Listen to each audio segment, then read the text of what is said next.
요한복음 5장 24절을 가지고 예수가 구원자인 7가지 이유라는 제목으로 말씀을 드립니다. 23일 화요일까지 동삼동 날씨입니다. 최저기온은 영하 1도, 최고기온은 12도입니다. 18일 목요일 오후부터 19일 금요일 오후까지 비 예보가 있습니다. 일요일이면 교회에 나와서 예배하는 사람들을 기독교인 또는 그리스도인이라고 합니다. 기독이라는 말은 그리스도라는 말을 한자로 표기한 겁니다. 기독교인과 그리스도인과 그리스도교인, 예수 믿는 사람은 다 같은 말입니다. 그리스도인의 정확한 정의는 예수님을 자기 안에 모시고 살아가는 사람입니다. 예수의 영이 그 사람 안에 있는 자가 그리스도인입니다. 예수님을 영접해서 예수님을 주인으로 모시고 살아가는 사람은 성령 충만한 사람입니다. 예수님을 모시기는 했는데 자기가 주인이 되어 있는 사람은 죄를 지은 그리스도인입니다. 그리스도라는 말은 구원자라는 뜻입니다. 기독교에서는 예수님을 그리스도 곧 구원자로 믿습니다. 구원은 인간이 지은 죄로 천국에 들어가지 못하고 심판받아야 하는데 그 죄 문제를 해결해줘서 천국에 들어가 영원히 살 수 있게 해주는 것입니다. 바로 이것이 구원입니다. 말하자면 지옥 갈 사람을 천국 가게 하는 것이 구원입니다. 물론 구원은 그거 외에도 많은 의미가 있습니다. 병들었다가 나음받으면 구원이고 문제가 해결받는 것도 구원이라고 할 수 있습니다. 가장 근본적인 것은 지옥 갈 사람이 천국 가는 거고 그 다음에 일상생활 속에서 우리가 어려웠던 문제들이 해결되는 것이 구원이라고 말할 수 있습니다. 바로 예수님이 그것을 가능케 해주셨기 때문에 예수님을 구원자라고 합니다. 그렇다면 왜 예수님을 구원자로 믿습니까? 사실 다른 종교에서도 구원자라고 주장하는 사람들이 꽤 많이 있습니다. 그런데 왜 기독교에서는 예수님을 구원자로 믿습니까? 예수님만이 구원자라고 합니까? 수천 년 전에 기록된 성경에 보면 하나님께서 이 땅에 구원자를 보낼 것이라는 말씀을 예언자들을 통해서 주셨습니다. 그 예언은 아주 구체적입니다. 장차 보내실, 이 땅에 오실 구원자에 대해서 자세하게 구약 성경에 기록해 놓았습니다. 구약 성경은 예수님이 오시기 전에 기록된 성경입니다. 신약 성경은 오신 예수님을 기록하고 있습니다. 성경은 구약과 신약 두 가지입니다. 다른 성경은 없습니다. 구약 성경은 메시아, 예수님이 태어나기 수백 년 전에 예수님이 오실 거라고 300회 이상 예언합니다. 예수님은 이 모든 예언을 완전히 이루고 이 땅에 오셨습니다. 그래서 예수님을 하나님이 보내신 메시아요 하나님의 아들이시며 구원자라고 확신합니다. 구원자에 대하여 성경에 예언된 대표적인 내용은 무엇이며 예수님은 그 예언을 어떻게 이루셨는지를 몇 가지만 살펴보려고 합니다. 첫 번째는 구약 성경에는 구원자, 예수님의 탄생 지역을 예언했습니다. 예수님이 어디에서 태어날지를 예언했습니다. 저 같으면 부산에서 태어났다. 누구든지 간에 출생한 장소가 있습니다. 요새는 산부인과 병원에서 많이 태어나게 될 텐데요. 근데 요새는 워낙 또 출산율이 낮아서 애 낳는 사람도 잘 없습니다. 미가서 5장 2절에 그러나 너 베들레헴 에브라다야 너는 유다의 여러 족속 가운데서 작은 족속이지만 이스라엘을 다스릴 자가 내게서 내게로 나올 것이다. 그의 기호는 아득한 옛날 태초에까지 거슬러 올라간다고 했습니다. 성경은 구원자가 유대 땅 베들레헴에서 태어날 것이라고 예언했습니다. 그럼 예수님은 실제로 어디서 태어났습니까? 마태복음 2장 1절과 2절에 헤롯 왕 때에 예수께서 유대 베들레헴에서 나셨다.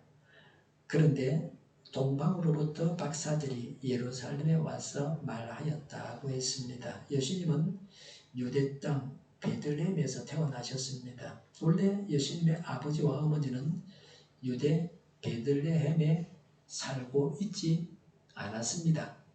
그런데 예수의 어머니 마리아가 만삭이 되었을 때, 아이를 출산할 때가 되었을 때에 당시 왕인 헤롯이 모든 백성은 호적을 등록하라고 명령을 내렸습니다. 요새 같으면 인터넷으로 하면 집에서 앉아서 그냥 방에서도 할 수 있는데 말이죠. 그 당시는 그러질 않았습니다. 인터넷도 없거니와.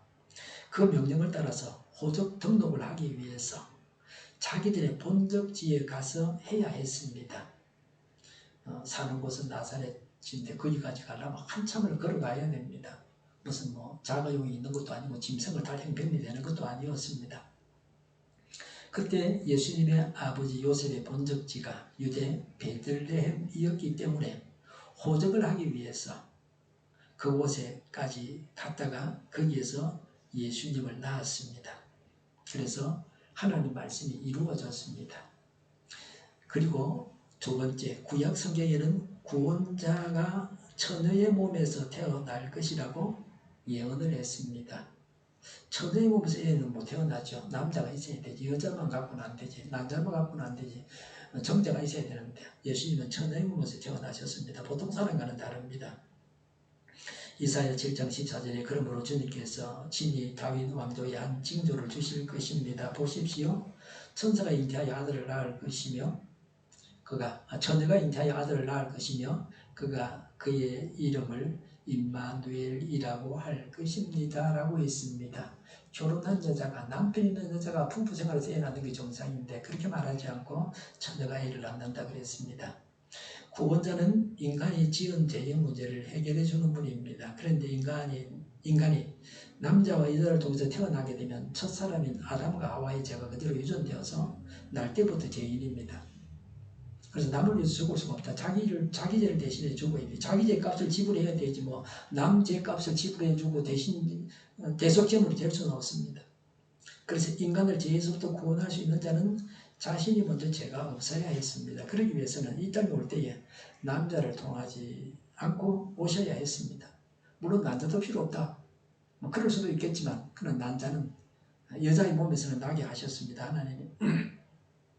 그래서 하나님께서는 아직 결혼하지 않았던 처녀 마리아의 몸을 통해서 아들을 임신하게 하셨습니다. 요새도 부정한 짓을 저지르고 나서 모친 마리아처럼 임신했다 이렇게 말하면 그건 거짓말이에요. 이게 전 세계에서 한 번 있는 거지 자주 있는 그런 일이 아니에요. 이건요. 성경에 한 번 딱 있는 거지 다른 데는 이런 게 없었어요. 이거 악용하면 안 됩니다. 항상 악인들은 좋은 걸 악용하거든요. 그건 나쁜 거예요. 특히 모친 마리아가 예수님을 출생케 하는 성령으로 처녀의 몸으로 태어난 걸 갖다가 그런 식으로 악용을 하면 안 됩니다. 마태복음 1장 18절부터 23절입니다. 예수 그리스도의 태어나심은 이러하다. 그의 어머니 마리아가 요셉과 약혼하고 나서 같이 살기 전에 마리아가 성령으로 잉태한 사실이 드러났다. 마리아의 남편 요셉은 의로운 사람이어서 약혼자에게 부끄러움을 주지 않으려고 가만히 파혼하려고 하였다. 자기하고 관계도 안 맺었는데 임신을 했다. 근데 왜 그때를 치아야 되겠다. 좀 나쁜 사람이었으면 얼마나 모친 마리아를 구박을 하고 얼굴도 들지 못하게 잘못하면 돌에 맞아 죽어요. 이건요. 간통을 하거나 이렇게 간음을 하거나 그랬으면 특히 약혼한 사람이 돌에 맞아 죽어야 될 그런 죄입니다. 요셉이 이렇게 생각하고 있는데 주님의 천사가 꿈에 그에게 나타나서 말하였다. 다윗의 아들 요셉아, 두려워하지 말고 마리아를 내 아내로 맞아들여라. 그 태중에 있는 아기는 성령으로 말미암은 것이다. 마리아가 아들을 낳을 것이니 너는 그 이름을 예수라고 하여라. 그가 자기 백성을 그들의 죄에서 구원하실 것이다.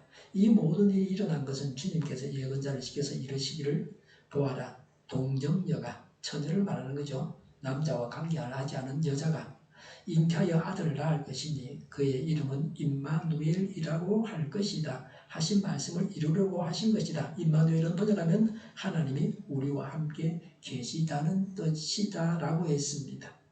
근데 성경이 이렇게 기록되어 있는데도 그 이후에도 예수님은 아버지가 불분명하다고 온갖 더러운 이야기들이 많이 따라다녔어요. 요새 같으면 국정조사를 하든지 검찰에 불려가서 조사를 받아야 되든지 하여튼 경찰에 불려가든지 그럴 만한 중요한 이슈였습니다. 성경에는 분명히 그렇게 말하는데 못 믿어가지고 그런 게 어디 있노? 부정한 짓을 했겠지 이렇게 생각하는 사람들도 많았어요. 셋째는 성경에는 구원자는 다윗의 혈통에서 태어날 것이라고 예언했습니다. 다윗 왕의 후손 중에서 메시아가 온다는 말이죠. 예레미야 23장 5절에 내가 다윗에게서 의로운 가지가 하나 돋아나게 할 그날이 오고 있다. 나 주의 말이다. 그는 왕이 되어 슬기롭게 통치하면서 세상에 공평과 정의를 실현할 것이다 라고 했습니다. 하나님이 보내실 구원자는 이 땅의 모든 사람을 다스리는 왕의 신분으로 오십니다. 그래서 구원자는 이스라엘 족속 중에서도 다윗 왕의 가문에서 태어날 것이라고 예언했습니다. 그럼 예수님은 어떤 가문의 출신입니까? 사도행전 13장 22절 23절에 그 다음에 하나님께서는 사울을 물리치시고 다윗을 그들의 왕으로 세우시고 정언하여 말씀하시기를 내가 이새의 아들 다윗을 찾아냈으니 그는 내 마음에 드는 사람이다. 그가 내 뜻을 다 행할 것이다 하셨습니다. 하나님은 약속하신 대로 다윗의 후손 가운데서 구주를 세워 이스라엘에게 보내셨으니 그가 곧 예수입니다 라고 했습니다. 예수님은 남자를 동하지 않고 세상에 왔지만 예수님을 잉태한 모친 마리아는 요셉과 결혼을 했기 때문에 예수의 법적인 아버지는 요셉입니다. 그 나라의 간섭입니다. 결혼을 안 했지만 약혼을 했기 때문에 그 부인이 낳은 아이는 그 아버지의 아들이라는 거예요.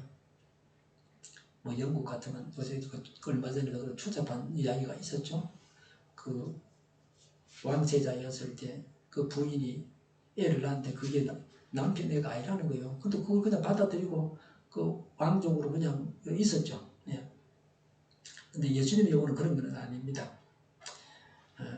예수님의 족보를 거슬러 올라가면 유다 지파이고 다윗 왕의 후손입니다.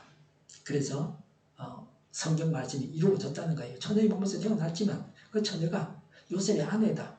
약혼한 아내다. 부부관계를 안 하고 그래서 예수님이 다윗의 후손으로 메시아로 오셨다는 거예요. 뭐 이게 성경의 논리입니다. 믿기 싫으면 그뿐이고 받아들이기 싫으면 그뿐이에요. 성경이 말하는 바예요. 받으려면 받으면 됩니다. 네 번째입니다. 성경에는 구원자가 태어날 때 아들을 죽이라는 명령이 온 땅에 내려질 것이라고 예언했습니다. 호사다마라고 할 수 있습니다. 메시아가 오셨는데 많은 아이가 죽임을 당했습니다. 참 슬픈 일이죠. 예레미야 31장 15절에 나주가 말한다. 라마에서 슬픈 소리가 들린다. 비통하게 울부짖는 소리가 들린다. 라헬이 자식을 잃고 울고 있다. 자식들이 없어졌으니 위로받기조차 거절하는구나 그랬습니다. 라헬이 누굽니까? 야곱의 아내, 두 번째 부인입니다. 본래 라헬이 사랑하는 부인이죠. 애를 못 낳아가지고 크게 애를 먹다가 요셉 낳고 그 다음에 베냐민 낳다가 사망했죠. 그렇게 애기 막 아들 그러던 여인을 지금 여기서 불러오고 있습니다. 라헬이 울고 있다. 그 많은 애들을 죽였으니까 하는 이야기입니다. 헤롯이 예수님과 동년배인 남자애들을 다 죽였다는 거예요. 그럼 구원자로 이 땅에 오신 예수님이 태어날 때 실제로 어떤 일이 있었습니까? 마태복음 2장 16절부터 18절에 헤롯은 박사들에게 소은 것을 알고 몹시 노하였다. 메시아 만나면 내 인도 와서 그 뒤에 있는 누구라고 좀 알려주고 가서 이렇게 말했는데 박사들이 그렇게 하겠습니까? 하나님 못하게 했지. 그냥 갔지. 예, 그러니까 왕이 화가 난 거예요. 자기는 알려주지 않았다고. 자기는 모르지 어디에 태어났는지. 그는 사람을 보내요. 그 박사들에게 알아본 때를 기준으로 베들레헴과 그 가까운 온 지역에 사는 2살짜리로부터 그 아래의 산의 아이를 모조리 죽였다. 이리하여 예언자 예레미야를 시켜서 하신 말씀이 이루어졌다. 라마에서 소리가 들려왔다. 울부짖으며 크게 슬피 우는 소리이다. 라헬이 자식을 잃고 오는데 자식이 없어졌으므로 위로를 받으려 하지 않는다고 했습니다. 예수님이 구원자로 이 땅에 태어나실 때 동쪽에 있는 나라에서 별을 연구하는 박사들이 특별한 별을 보고서 왕이 태어났다. 그걸 알고 그들은 태어난 왕에게 경배하려고 별을 따라서 이스라엘 예루살렘에 있는 궁으로 갔습니다. 왕이 태어났으니까 궁에서 나겠지. 그 예루살렘 궁으로 갔습니다. 근데 거기에는 아이가 태어난 일이 없었습니다. 그러자 당시 왕이었던 헤롯은 동방에서 온 박사들을 통해서 장차 왕이 될 아이가 태어났다는 소식을 듣고 나라 전체의 2살 이하 남자 아이들을 다 죽이라는 명령을 내렸습니다.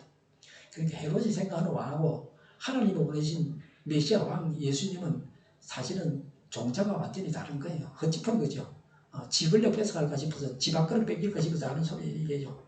사람들이 항상 그래. 누구든지 간에 왕이든 뭐 국회의원이든 뭐 대통령이든 다 집 앞그릇만 생각한다는 거예요.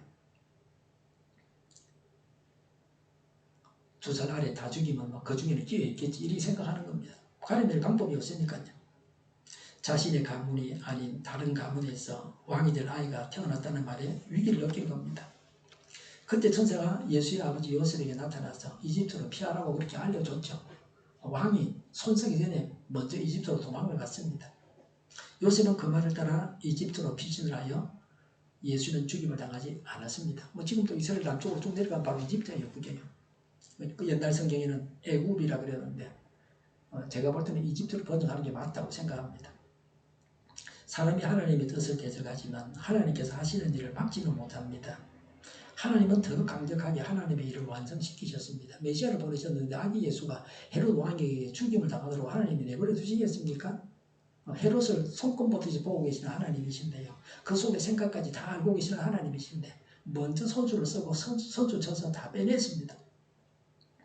악인이 하나님을 대적해서 하는 일이 다 헛일입니다.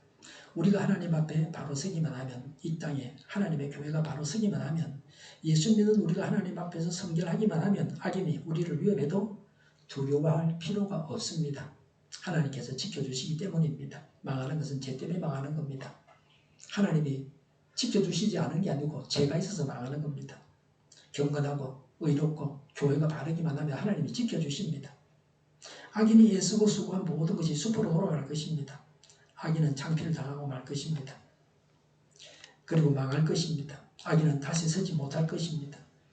악인은 하나님의 상대가 되지 않습니다. 악인은 하나님의 적수가 되지 못합니다. 조선일보 어제 신문에 난 기사입니다. 아라비아 반도 남쪽 끝에 있는 예멘은 과거 풍요로운 아라비아로 불리면서 번영했습니다. 구약 성경 열왕기에는 예멘이 시바 왕국으로 불리던 시절이었습니다. 시바의 왕이 카피산 향료와 엄청나게 많은 금은 보석을 가지고 예루살렘을 방문해서 솔로몬 왕과 만난 일화가 성경에 나옵니다. 현대 사가들은 잘 살던 두 나라의 왕이 통상교섭을 한 증거로 봅니다. 들리는 말에는 그 여왕이 솔로몬의 자녀를 잉태해서 갔다 그러기도 합니다. 예멘은 로마 제국 시절엔 향신료 무역으로도 풍요를 누렸습니다. 세계적인 커피 산지로도 명성이 높습니다. 모카 커피는 15, 17세기 예멘 항구 도시 모카를 통해 커피가 유럽 전역에 수출되면서 붙은 이름입니다. 이 중에서 모카, 마타리는 오늘날 세계 유명 커피의 하나입니다. 남쪽의 항구 도시 아덴은 1960년대 초만 해도 미국 뉴욕에 이어서 세계에서 물동량이 둘째로 많은 항구였습니다. 그토록 부유하던 풍요롭던 나라가 지금은 비참한 아라비아로 불립니다. 오늘날 예멘은 콩고나 북한보다 더 가난합니다. 중동에서 예멘보다 못 사는 나라는, 가난한 나라는 아프가니스탄밖에 없습니다. 국민의 40%가 절대貧困에 빠져 있습니다. 희망이 없는 국민은 어린이들까지 환각성 마약인 카트에 빠져서 하루하루를 보내고 있습니다. 2015년 발발한 10년째 지속되는 대전으로 국민 수만 명이 죽었습니다. 더 많은 국민이 난민으로 세계를 떠돌아다닙니다. 그 중에 일부가 몇 해 전에 제주도에도 들어왔었습니다. 예멘은 30억 배럴의 석유가 매장되어 있는 산유국입니다. 돈덩어리 나라입니다. 대부분의 사막인 이웃 나라들과는 달리 비가 풍족해서 농사도 가능합니다. 가진 건 많은 나라입니다. 우리는 가진 건 별로 없는데 말이죠. 그냥 자원에서 말이죠. 남북으로 분단됐던 나라가 1990년 통일에 성공했을 때만 해도 장밋빛 미래를 꿈꿨습니다. 이제 유일한 분단국은 우리나라밖에 없죠. 근데 사실 이제 분단국이라는 소리 하지 말아야 돼요. 북은 북이고 남은 남이에요. 너구나라 우리나라 서로 나라를 인정을 해줘야 돼요. 통일해서 내 거로 만들겠다. 그렇게 해서 눈물할 필요가 없어요. 그러나 내전으로 다시 쪼개졌다. 예멘이 지금처럼 된 데는 이슬람 시아파와 순니파의 극단적 반목이 한몫을 했습니다.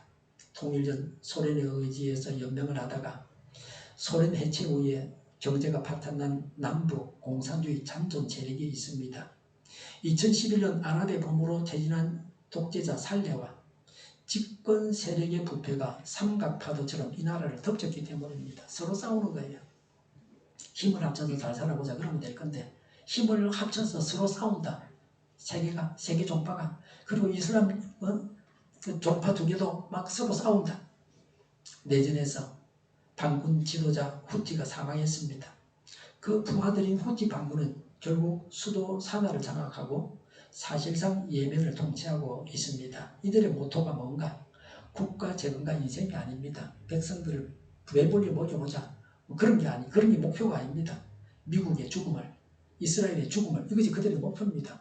이스라엘 사람 죽이고 미국 사람 죽이는 게 그들의 목표입니다. 불쌍하죠. 정신이라는 게 굉장히 중요합니다. 이스라엘과 하마스 전쟁이 발발하자 자기들의 목표를 실천한다고 전 세계 해상 컨테이너 30%가 오가는 홍해에서 외국 선박을 공격하고 있습니다. 후티 반군과 한편인 이란도 유조선을 납포하면서 가세했습니다. 우리에게도 강 건너 불이 아닙니다. 전 세계적으로 유가가 오를 것이라고 그럽니다. 지금은 계속 내리는 추세인데 이 일로 인해서 유가가 올라간다고 말하죠. 결국 미국과 영국 주도로 예멘 곳곳에 공습이 시작됐습니다. 예멘 국민의 고통은 끝이 보이질 않습니다. 시바 여왕의 나라가 지옥이 됐습니다. 전쟁터가 이렇게 확장되었습니다. 어제 시사저널에 보도된 것처럼 미 전문가가 하는 말입니다. 북 전쟁을 결정한 듯하다. 북이 전쟁을 결정한 듯하다. 한반도 상황 6.25 직전만큼 위험하다고 했습니다. 북이 전쟁을 결심한 주요 원인이 뭐냐 하면 미국과 관계 정상화 포기를 꼽았습니다. 미국과는 관계 정상화 할 수가 없다. 자기들 핵을 가지고 있어야 되니까 핵을 포기해야 된다 그러니까 정상화 그거는 이제 포기해야 된다. 미국과 관계 정상화는. 한국과 미국은 최악의 경우까지 진지하게 고려해야 한다고 말합니다. 전쟁은 일어나지 말아야 됩니다. 그러나 전쟁을 대비해야 합니다. 우리가 어떻게 전쟁을 막아낼지를 고심해야 됩니다. 특히 북은 핵을 가지고 있기 때문에 일어났다 그러면 사람들이 죽는다는 건 말할 필요가 없겠죠. 수많은 사람들이 고통을 당할 겁니다. 그 이후에도 막 그 전쟁 이후의 후유증을 심각하게 겪을 겁니다. 6.25 전쟁 직전에도 미국은 북에 대해서 잘 몰랐습니다. 전쟁 준비에 소홀했습니다. 그래서 3년간 전쟁을 하고 많은 사람이 죽고 휴전을 했습니다. 지금도 조선민주주의인민공화국이 핵무장을 했는데 한국과 미국은 엄포만 놓고 있는데 이것 갖고는 좀 부족하다는 거예요. 조민인공, 조선민주주의인민공화국의 핵무장에 대해서 확실한 대책이 있어야 됩니다. 하나님만이 우리를 살리실 수가 있습니다. 요새 초음속 미사일 이런 것들은 막아내지도 못해요. 그 방법을 강구해야 됩니다. 저기서는 갖고 있는데 우리는 막아내지를 못한다. 망하는 거죠. 5번째입니다. 성경에는 구원자가 십자가에 못 박혀 죽임 당할 것이라고 예언했습니다. 신명기 21장 22절 23절에 죽을 죄를 지어서 처형된 사람의 죽음은 나무에 매달아 두어야 합니다. 그러나 당신들은 그 죽음을 나무에 매달아 둔 채로 밤을 지내지 말고 그날로 묻으십시오. 나무에 달린 사람은 하나님께 저주를 받은 사람이기 때문입니다. 당신들은 하나님이 당신들에게 유산으로 준 땅을 더럽게 해서는 안 됩니다. 라고 했습니다. 구원자는 인간의 지은 죄를 대신 짊어지고 저주를 받아야 했습니다. 그렇게 저주받는 자는 나무에 달려 죽어야 했습니다. 그런데 구원자로 온 예수님은 십자가, 나무에 달려서 죽임을 당하셨습니다. 요한복음 19장 16절부터 18절에 이리하여 이제 빌라도는 예수를 십자가에 처형하라고 그들에게 넘겨주었다. 그들은 예수를 넘겨받았다. 예수께서 십자가를 지시고 해골이라 하는 대로 가셨다. 그곳은 히브리 말로 골고다라고 하였다. 거기서 그들은 예수를 십자가에 못 박았다. 그리고 다른 2사람도 예수와 함께 십자가에 달아서 예수를 가운데 하고 좌우에 세웠다고 했습니다. 그 당시 사람을 죽이는 사형 방법 종류에는 여러 가지가 있었습니다. 만일 예수가 사형을 당해도 다른 방법으로 죽었다면 칼로 목베어 죽였다든지 돌로 쳐 죽였다든지 그러면 성경이 이루어지지 못하는 겁니다. 성경의 메시아에 관한 예언이 이루어지지 못하는 겁니다. 그런 구원자일 수가 없었습니다. 예수님은 구약의 예언대로 나무로 만든 십자가에 달려 죽임을 당하셨습니다. 이건 그 당시 최고로 중한 죄를 지은 사람이 받는 형벌입니다. 유대인들이 비공식적으로 사람을 쳐 죽이고 그랬는데 예수님은 그렇게 하지 않고 공식적으로 로마 총독의 허가를 받아서 공식적으로 공공연하게 십자가에 매달아 죽였습니다. 6번째, 구약 성경에는 구원자가 죽을 때에 뼈가 상하지 않을 것이라고 예언했습니다. 유월절 어린 양은 뼈를 부러뜨리지 말라고 성경에 나와 있습니다. 그건 하나님이 금하는 일입니다.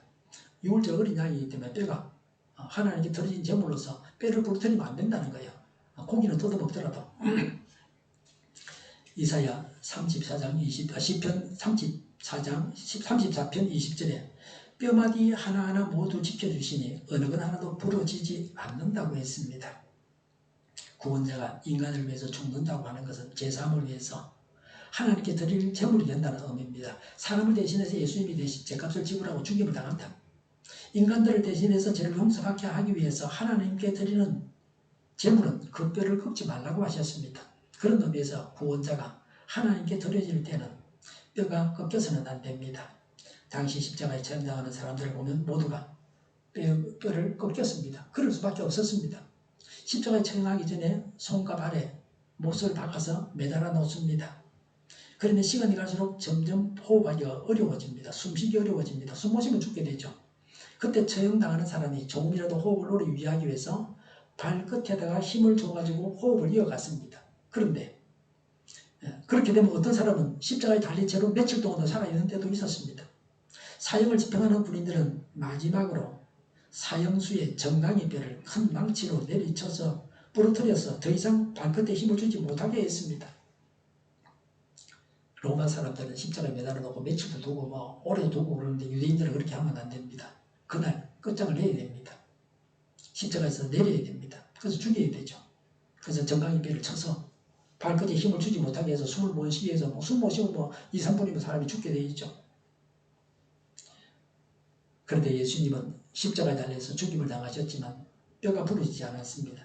왜냐하면 사형을 집행하는 군인들이 망치로 뼈를 부러뜨리기 전에 이미 예수님께서 숨을 거두셨습니다. 그래서 예수님의 옆구리를 창으로 찔러가지고 죽으신 것으로 확인했습니다. 그래서 뼈를 꺾지 않았습니다. 이에 대해서 성경은 이렇게 기록하고 있습니다. 요한복음 19장 31절부터 36절에 유대 사람들은 그 날이 유월절 준비일이므로 안식일에 시체들을 십자가에 그냥 두지 않으려고 그 시체의 다리를 꺾어서 치워달라고 빌라도에게 요청하였다. 그 안식일은 큰 날이었기 때문이다. 보통 안식일도 아니고 큰 안식일입니다. 유월절이 다가오기 때문에 그렇죠.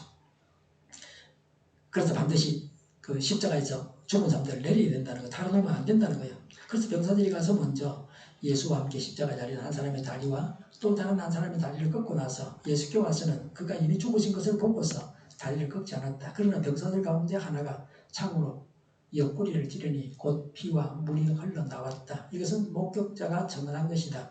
그래서 그의 증언은 참되다. 그는 자기의 말이 진실하다는 것을 알고 있다. 그는 여러분들도 믿게 하려고 증언한 것이다. 일이 이렇게 된 것은 그의 뼈가 하나도 부러지지 않을 것이라는 성경 말씀이 이루어지게 하려는 것이었다라고 했습니다. 그렇게 해서 예수님은 십자가 처형을 당하셨지만 나무에 달려 돌아가시고 십자가에 처형당해서 구약 예언을 이루고 그리고 뼈도 꺾이지 않아서 메시아 예언이 이루어졌다는 겁니다. 7번째입니다. 구약 성경은 구원자가 죽은 후에 3일 만에 다시 살아날 것이라고 예언했습니다. 호세아 6장 이제 이틀 뒤에 우리를 다시 살려주시고 사흘 만에 우리를 다시 이렇게 세우실 것이다.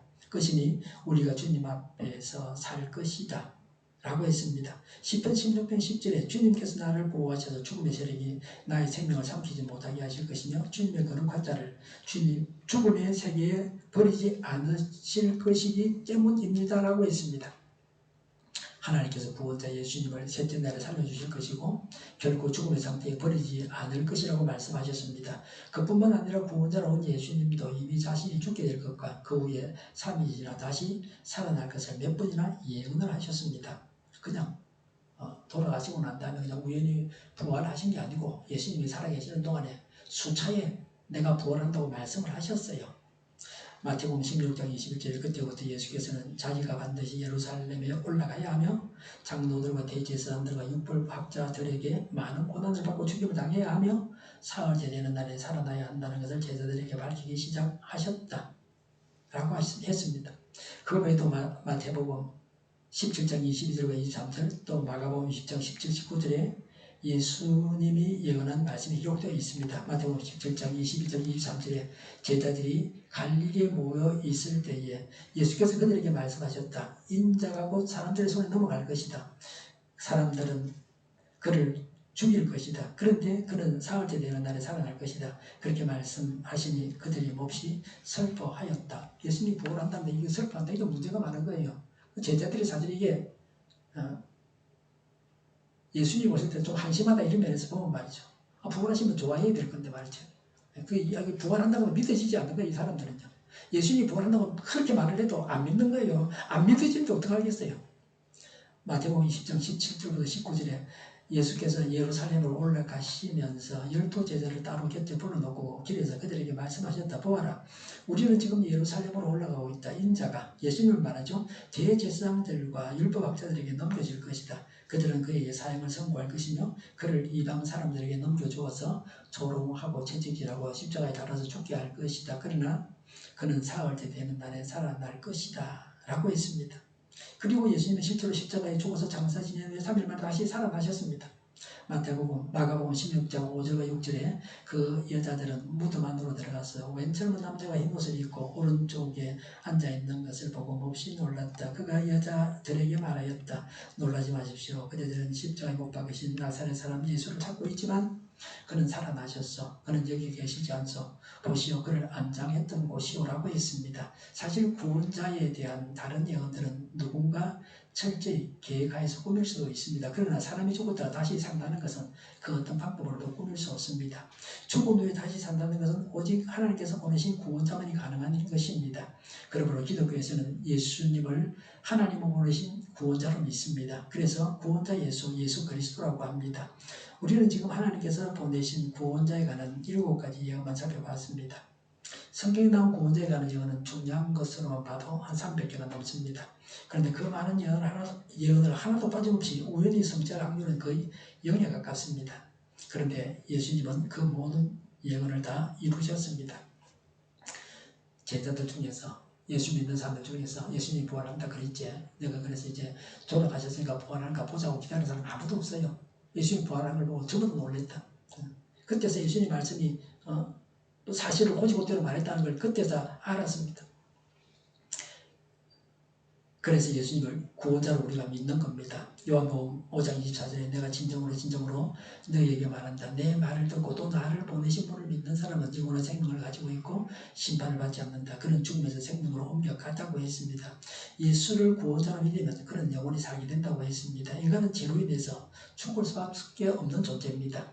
예수를 구원자로 믿고 예수를 보내신 하나님을 믿으면 영원히 살게 됩니다. 07과삼이라는 말이 있습니다. 어떤 사람을 놓고 공이 7개고 가가 나쁜 일이 3가지면 그 사람은 존경할 만한 인물이다. 링컨도 그렇고 노택동도 그렇고 잘못한 일이 많아요.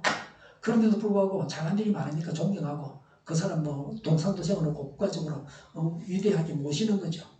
그런 사람을 다 털어가지고 죄 하나 없는 사람은 없어요. 그런 건요. 특히 일을 그렇게 많이 했는데 어떻게 죄가 없을 수가 있어요. 하나 그냥 손발 묶어놓고 있어서 죄가 없을 수도 있어요. 근데 그렇게 많은 일을 했는데 어떻게 허물이 없을 수가 있어요. 삶의 잘못도 있을 수가 있죠. 그게 너무 과도하게 남에 대해서 그렇게 비판을 하면 안 됩니다. 예수님을 구원자로 믿으면 영원히 살게 된다고 했습니다. 인간은 죄로 인해서 죽을 수밖에 없는 존재인데 예수님을 구원자로 믿고 그 예수를 보내신 하나님을 믿으면 영원히 살게 됩니다. 그렇다면 의심하지 말고 예수를 구원자로 믿어야 합니다. 예수님은 그리스도이십니다. 그리고 바로 그 믿음이 우리를 영원히 살게 할 것입니다. 우리가 알고 믿고 있는 것을 다른 사람에게 전해서 그도 믿게 해야 합니다. 기도하겠습니다. 예수님을 하나님으로 구원자로 믿어서 구원 얻고 이것을 전하게 하옵소서. 정의가 강물처럼 흘러가게 하여 주시옵소서. 교회가 분열되지 않고 하나가 되게 하여 주시옵소서. 교회가 목소리를 내게 하옵소서. 전쟁이 그치고 평화가 오게 하여 주시옵소서. 성령 대적하는 자가 없어지게 하여 주시옵소서. 주사파와 공산당과 이적 단체들과 적과 통일로 나가게 하는 자들이 없게 하옵소서. 이 땅에 다시는 전쟁이 일어나지 않게 하옵소서. 적과 통일 되지 않게 하옵소서. 자유민주 국가로 전쟁이 아닌 평화롭게 통일을 이루게 하옵소서. 하나님을 대적하는 법과 있어서는 안 될 법을 만들지 않게 하옵소서. 이스라엘 법을 폐기하지 않게 하옵소서. 재판이 지연되지 않게 하여 주시옵소서. 정의로운 판결이 내리지게 하옵소서. 정치적 판결하는 자들과 악한 판결하는 자들이 사라지게 하여 주시옵소서. 일하는 자들이 정당한 대우를 받게 하여 주시옵소서. 놀고 먹는 자 없게 하여 주시옵소서. 일을 만드는 자가 아니고 일을 하는 자가 되게 하여 주시옵소서. 파업과 시비가 그치게 하옵소서. 나라를 망하게 하는 모든 규제들이 사라지게 하옵소서. 군대도 갔다 오지 않고 죄를 이어서 국경하게 된 자들이 없게 하여 주시옵소서. 눈먼 지도자, 악한 지도자, 자기 배만 부르는 지도자가 사라지게 하옵소서. 앞을 보고 선한 것을 분별해 살고 앞길을 지시하고 섬기는 지도자만 있게 하여 주시옵소서. 하나님께서 주신 것대로 섬기는 자가 강해지게 하옵소서. 지도자들과 이 백성들에게 선한 것을 분별하는 지혜를 주옵소서. 나아갈 길을 알게 하시고 취할 것과 버릴 것을 알고 행하여 흥하게 하옵소서. 적들한테 고칠 것을 고치게 하옵소서. 업무방해가 없게 하시고 업무에 충실하게 하옵소서. 쓰레기 대비를 뒤지지 말고 성경에서 보물을 찾게 하옵소서. 기도하는 기쁨, 응답받는 기쁨, 성도를 모여서 교제하는 기쁨, 말씀을 들은 기쁨, 예배드리는 기쁨을 누리게 하옵소서. 우리 동일교회가 만국을 기하게 하여 주시옵소서. 저희의 간절한 간구에 응답하여 주시옵소서. 예수 이름으로 명하노니 모든 병만은 물러가고 몸의 모든 부분들을 온전하게 될지어다. 심령 기적을 베푸셔서 지금도 저희의 질병을 고쳐 주시옵소서. 병중에 있는 모든 자들을 고치시고 온전히 하여 주시옵소서. 갇힌 자를 풀어서 자유하게 하여 주시옵소서. 정의와 교육과 나라의 민족을 불쌍히 여겨 주시옵소서. 모든 낙한 것들을 제거하여 주시옵소서. 하나님께서 기뻐하시는 교육과 나라가 되게 하시며 경제가 나아지고 형사 주지와 무역 수지가 억제를 유지하게 하시며 출산율이 올라가고 출산의 기쁨을 누리게 하여 주시옵소서. 가공 음식들이 건강하게 하는 먹을거리가 되게 하시며 늘 맑은 공기를 마실 수 있게 하여 주시옵소서. 우리 교회 문제들이 해결되게 하여 주시옵소서. 청대를 앞길을 열고 함께 영광을 누리게 하옵소서. 우리나라가 나아가 창정국이 되게 하시며 국가부채, 안전부채, 가계부채, 기업부채를 다 갚게 하옵소서. 허영과 자제 공급이 원활하게 하여 주시옵소서. 주 예수 그리스도 은혜와 하나님의 사랑과 성령의 사귐이 예수님을 하나님을 구원자로 믿어서 구원을 받고 이것을 전하겠다고 다짐하는 모두와 함께하기를 빕니다. 아멘.